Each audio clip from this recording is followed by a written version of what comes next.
Thank you very much, Professor, for the introduction. I'd like to thank you also, Bessa, and Professor Imbar for his very kind invitation, his courteous hospitality. I'd like to make 3 introductory remarks on my issue before I start the specifics of the region and the idiosyncrasies of the geopolitical situation regarding energy in Cyprus and Greece. The first thing, and I've spent almost 5 years of my life studying that under when I was completing my doctorat d'etat in the European Union. Since the history of the politicization of oil begins in 1911, when oil is no longer a commercial entity or a commodity, but it acquires strategic importance, and that was done when Winston Churchill decided to change the fuel option of the Imperial British Navy from domestic coal to imported oil. Since 1911, when new major discoveries of hydrocarbons happen within a specific region, they do not tend to radically modify the geopolitical dynamics and situations within that specific region. What they do tend to happen is that they reaffirm or they embolden existing dynamics. Their major impact is to change the power relationship of the state which actually found the hydrocarbons, not necessarily change its foreign policy direction or the geopolitical dynamics between them. The second thing that we need to understand, and this is empirically tested throughout these more than 100 years of the political history and the geopolitical history of the oil and gas industry, is that the peace pipeline concept is a liberal or neoliberal perception. Peace pipeline concepts never existed. You don't just build a pipeline between 2 enemies or 2 adversaries who have a common linkage to gas or oil, and that basically resolves their political situation, their political problems. This is not the case. Pipelines that have been built between adversaries or between non-geopolitically aligned nations, the most characteristic example of all has been the construction of the gas pipeline system from Soviet Russia to NATO Europe during the 1980s. These pipelines were built under realpolitik calculations and under calculations of codependent dynamics, which basically did in the 1980s, that was that Europe was very little dependent, very low level of dependence on imported gas, of which Russia, Soviet Union would give the best. Europe at the time was in a position of power vis-a-vis the Soviets to negotiate gas imports, and those gas imports were made necessary because the political risk of continued dependence on OPEC imports and Arab Gulf and Persian Gulf imports was too high to accommodate for the European nations themselves. A third characteristic for new oil and gas provinces, when the gas and the oil is initially brought into the calculus, into the picture, is that their political and economic significance tends to be exaggerated by the governments within those countries, especially when it comes down to export potentials. For the initial years of development, especially the first 10 to 15 years, since most of the cases is that you need to develop these reserves with foreign direct investment that the government itself does not have. For the first 10 to 15 years, the major source of benefit for the state is primarily domestic. It comes from savings, it comes from improved efficiency, it comes from domestic investment, it comes from not having to use very expensive or very polluting resources to produce electricity or anything that would substitute gas. This is the case for Israel, and this is the case for Cyprus. This would be the case for Cyprus. So even though these discoveries have been very significant for Cyprus and Israel itself, they have not been a game-changer event, either globally or even regionally, in terms of reserves. If you combine the total proven discoveries of both Israel and Cyprus, they would find out that there are significantly less than what are the proven reserves of Egypt. Egypt has 77 trillion cubic feet of gas, of proven gas. And even though it has collapsed as a potential exporter, the reserves potential is there. What has changed in the region radically is the economic interdependence between the actors, and the fact that because of Egypt has collapsed as an exporter due to its domestic problems, it is now starting to become a significant potential buyer of gas. That gas does not necessarily have to come from Israel, or Cyprus, even though they are the cheapest and the most readily available and the most competitive sellers of the gas. Egypt does have other options that are more expensive, but don't forget that Egypt is not by itself. its entire economy, its entire gas export, entire energy imports, its entire new armaments deals are subsidized by the Arab Gulf countries for regions of strategic significance. So, having said that, what is important to understand is that even though Israel would not become a global player in terms of exporter of gas, it would not become Russia, it would not become Australia, Qatar, or Indonesia, or Malaysia in terms of LNG exports. It may not even have LNG exports if you have the same level of reserves and the same unclarity of regulation over the next 5 or even 10 years. But what is the major impact, both geopolitically and strategically for Israel, is that it could have a major game-changer effect on the regional geopolitics. It could affect the relationship with Egypt, it could affect the relationship with Jordan, and it would most certainly give muscle, would materialize what has remained, with the exception of military cooperation and joint exercises, are rather theoretical in terms of its actual political significance. Alliance or alignment between Greece, Cyprus, and Israel. If we manage, and we should manage, to sell Cypriot and Israeli gas together to Egypt, that would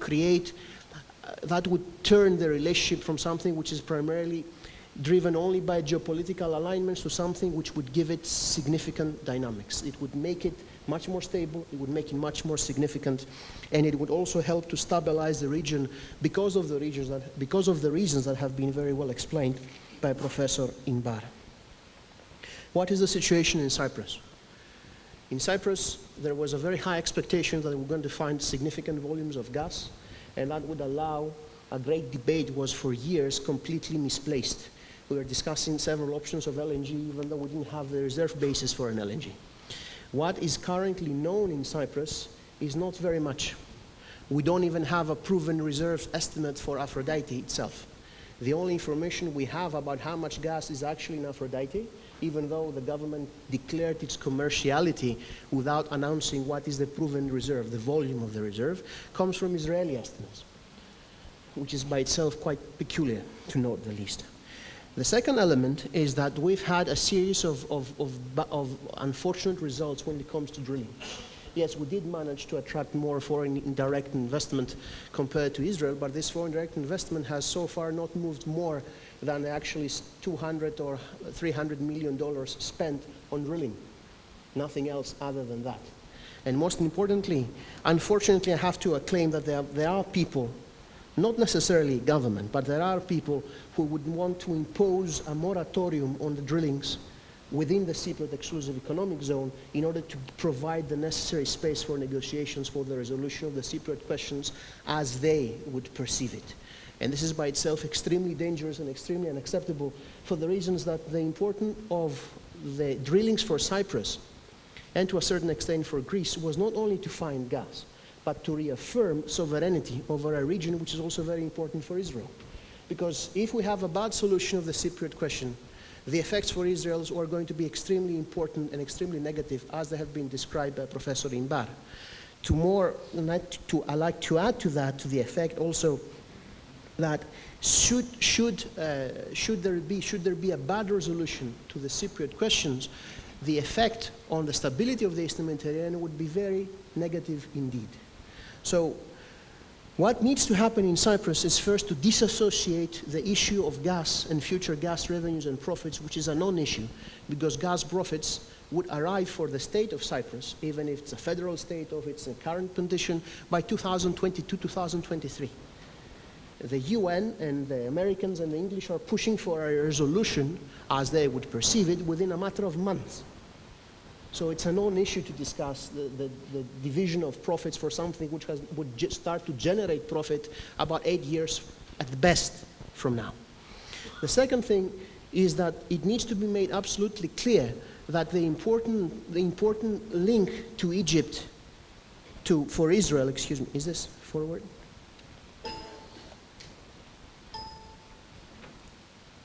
Okay, so fine.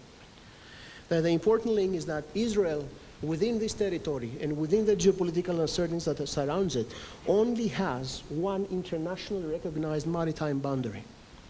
Only one. And that boundary is the boundary with the Republic of Cyprus.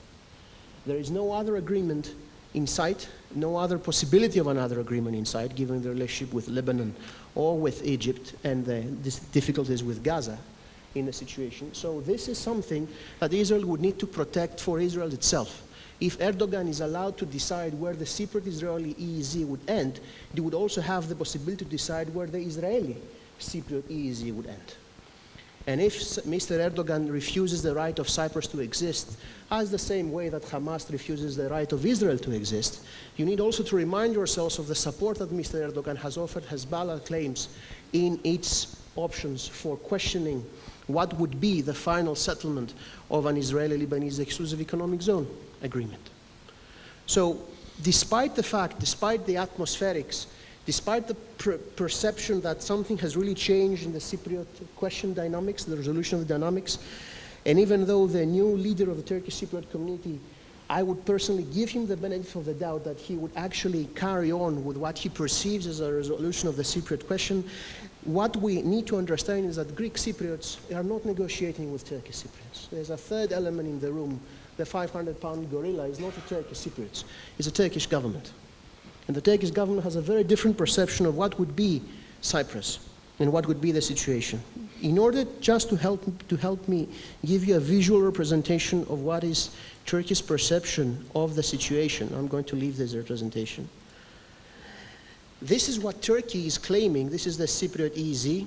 This is the borders with Israel. Okay? This is an international trade agreement with Egypt. And this is the situation ratification agreement of the EEZ with Lebanon, even though it has not been ratified yet.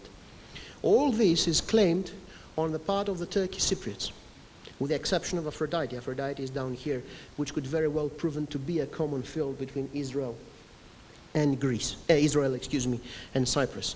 And it claims those fields on the part of the Turkish Cypriots and saying that the Turkish Cypriots were left out of any potential agreements. And the most interesting thing about it is that it claims that it's doing that in order to uphold the constitution that established the Republic of Cyprus of 1960. It is saying that, and at the same time, it is occupying one half of the island, as if the occupation for about 40 years of one half of the island is not a derogation of the 1960 constitution. Just another interesting point of view. What is more interesting, though, is not, this is claimed by Turkey for the Turkish Cypriots.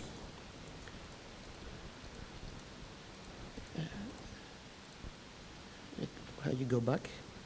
This is claimed by Turkey for Turkey. Just to give you a visual representation. And this is an area that does not only apply to Cyprus. It is an area that applies to Greece. It is an area which makes impossible the potential construction of an Israeli-Greek Cypriot pipeline unless the situation is resolved, or unless there is some kind of agreement between Greece and Cyprus and Egypt regarding the boundaries of the respective exclusive economic zones throughout this region. So, in order to sum it up, what are the major geopolitical parameters that would affect the position of Cyprus vis-à-vis Israel in the Eastern Med on the issue of energy geopolitics? The first one is that we do have a common interest. The common interest is joint sales to Egypt. Israel is a strategic ally, is a strategic partner. Israeli companies own a significant portion of the Aphrodite gas field itself. And what we need to do, the governments need to do, and finally they are finally on the process of actually negotiating it, is to conclude a common unitization agreement between Israel and Cyprus that would allow for the joint development of the field. The second element, the second element is that we need to understand that these options are aligned. We need to understand that either Israel cannot go it alone and Cyprus cannot go it alone. We need to approach Egypt together, not only when it comes to Aphrodite gas, but also when it comes to Leviathan gas. We need to not build two different infrastructures to export it. We can build only one infrastructure and follow it to monetize both fields. Provided, of course, that two things don't happen.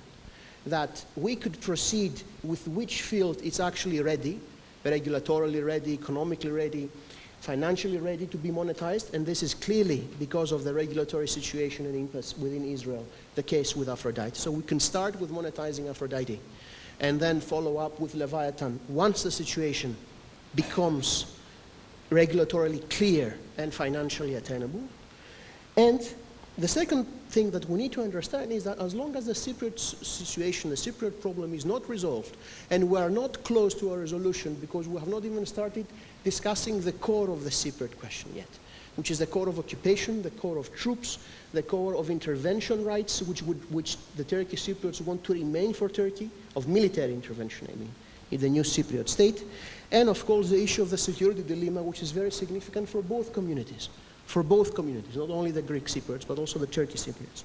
So we're not clear, it's not a matter of months, it's not a matter of weeks. We still have a lot of negotiations ahead of us. And before the situation is resolved, Cyprus cannot allow for a transit of a Turkish pipeline through its exclusive economic zone. That needs to be clear. That needs to be absolutely clear. Cyprus, no Cypriot government would ever give its permit to an EEZ pipeline, to a pipeline going to Turkey that would pass through its exclusive economic zone, which would be basically this entire area, okay? This entire area before the Cypriot resolution is resolved. Not because it's a matter of money or it's because it's a matter of question. It's a matter of sovereignty. It's a matter of who recognizes the legal right, the legal state entity of another country to exist.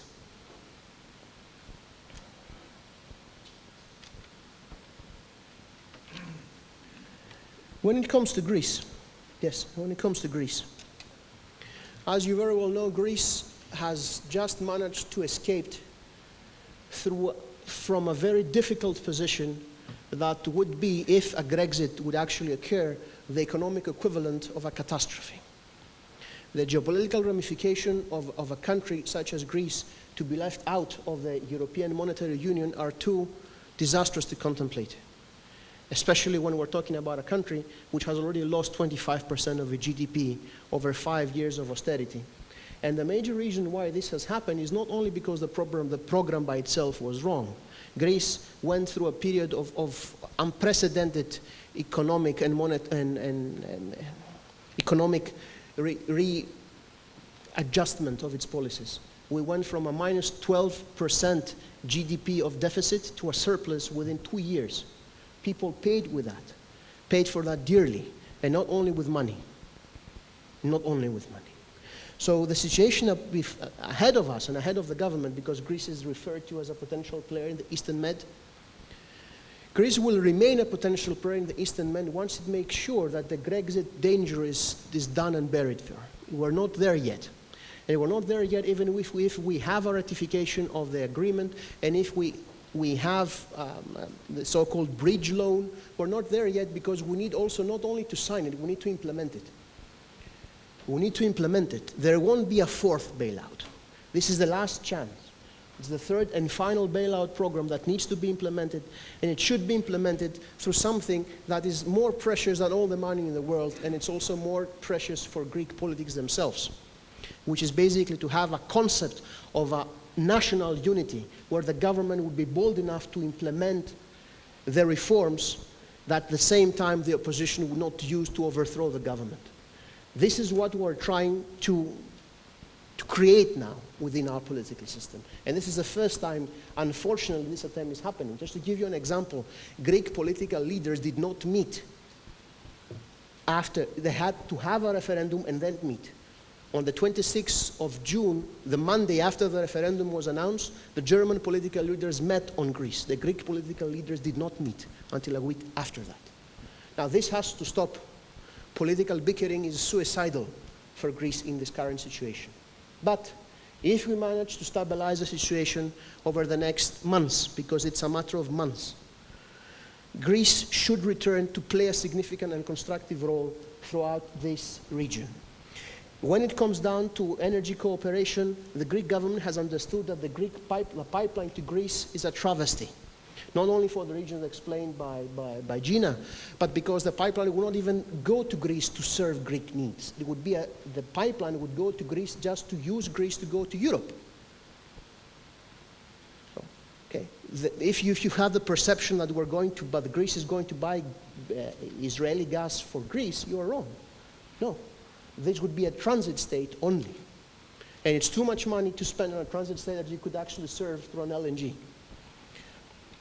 What could happen with a new Greek government that would be able to find again its position within Europe, because Greece is important, and primarily because it is part and parcel of the European Union. Many people had fantasies that the Chinese are going to borrow us, that the Russians are going to borrow us, that the Martians are going to borrow us. God knows who were going to borrow us. Okay? But basically, they're not borrowing us because they like us. They're borrowing us because the Europeans want to sustain the concept of the monetary union, not only as a monetary union, but as a political experiment. And this is what Germany almost broke. And this is what Germany managed to injure last week. The implications of that are going to be long-term. And we're going to see how the changes within the European politics and the European balance of power is going to play out. But what we're going to see, especially when the situation calms down, is that you're going to see more of a Greek presence, especially when it comes down to the military cooperation between the two states. Professor Imbar mentioned that 90% of Israeli foreign trade goes through this area of the Eastern Mediterranean. Actually, the entire routes of trade and transportation go through Greek and Cypriot airspace and Greek and Cypriot air waters. And this is a link that is vital and that needs to be protected by all concerned parties. Thank you very much.